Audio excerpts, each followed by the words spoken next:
Splice is a microbial puzzle game, and it's basically trying to get you into the world to make you feel like a scientist. The very, very core mechanic is a binary tree, the whole idea that you have one parent and only one parent, and up to 2 children and no more. So that's the very basic core of the gameplay. And what happens is you kind of move these things around and you split them and you duplicate them. And when you first start out, you're just dragging and dropping. It's really simple. And then later in the game, it starts getting crazy and you have things out here and you like pull them together and you can do multiple solutions. And then we also have things called angelic solutions. There's a lot of angel terminology throughout the game, just for fun. And you can beat levels above par, under par. It's one of these experiences that's not pressuring at all. Dane made this amazing musical soundscape for the game that it does this really good job of making what could be a very frustrating experience very calm and relaxing. So you could literally do 70 moves in a 3-move puzzle, and then just rewind time, go back, and just make the moves you need to make.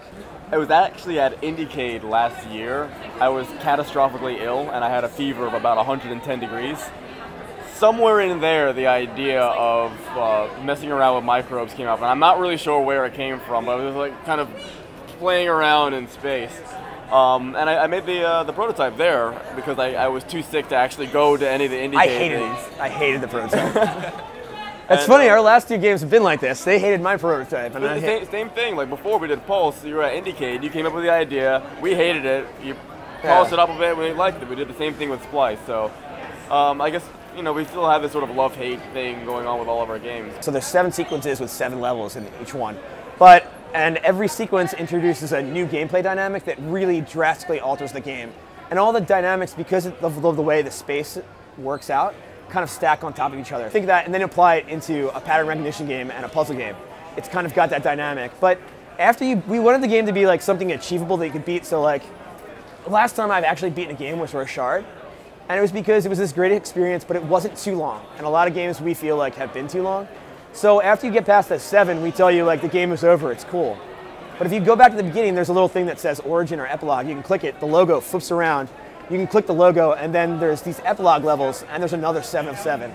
And those levels could be like 30 minutes to an hour, and they're crazy. All these levels that we made to challenge each other during the 6-month dev cycle, like, I bet you can't beat this. So it's sort of our challenge, if people want to try it. When you're making the game, you get so much better at it than anybody else, because they haven't gotten a chance to play it yet. So these are all the levels that stump us after having played it for a long time. Yeah, we did this testing thing where we had all of us play these levels, and if one of us could beat the level in under 5 minutes, it could make it in the epilogue. But whoever couldn't beat it in the 5 minutes had to take a shot. And so we did this over the course, like at the end of the dev cycle, kind of as like our celebratory thing for a couple weeks. And so that's how the epilogue was formed. But it's completely unlocked. So as the regular game, you have to unlock sequence to sequence. The epilogue, you could literally go to the last one or the first one, and you can play them all. And they have angelic solutions as well. Yeah, the very last puzzle in the game took us an hour to solve. Oh, wow. And out of the 5 of us in the company, only 2 people have solved it. Wow.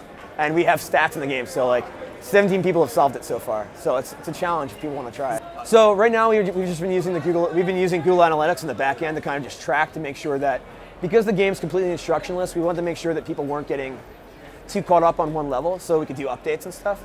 But we'll probably make that knowledge pretty publicly available at some point. And we were thinking about doing an open world editor. We haven't confirmed it yet, but we have been playing with the Steam SDK to kind of so everyone do can it. make their own puzzles. Yeah, I mean, from the day one, the prototype that Dane made had a level editor built into it. You could hit F1 while you're playing, just drag and drop stuff, and hit F1 again, and now you're playing the game again. So it's already built in there. So we're sort of feeling it out because we just need menu systems, and none of that stuff's built in yet. You'll see somebody sitting down and playing it, and then a row of people behind them kind of going like this. And it's really nice seeing people just trying to like speculate as to what the hell is going on in the game. So it's been really good. Once we get it in people's hands, they really like it. And it's just nice seeing sort of the light bulbs go off in people's heads as they're figuring it out. It's also terribly hard to explain to anyone. Like, it's so vague. You're like, oh, it's this ambient puzzler, and you're doing science. I've gotten it down to like gene splicing puzzle game, but that doesn't even tell you what you're doing. It's very hands-on. It's really built from the ground up for you to learn as you're going, and it's that experience, and you just can't get it by explaining it. This is also our first time being at a convention.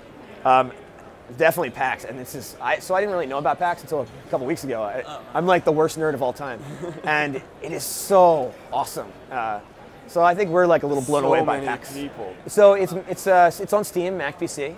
I believe it's going to go on the Mac App Store at some point. Yeah, that's already in. We're just waiting. But it for is, yeah. So we're just waiting for approval, and the iPad version launched on Thursday.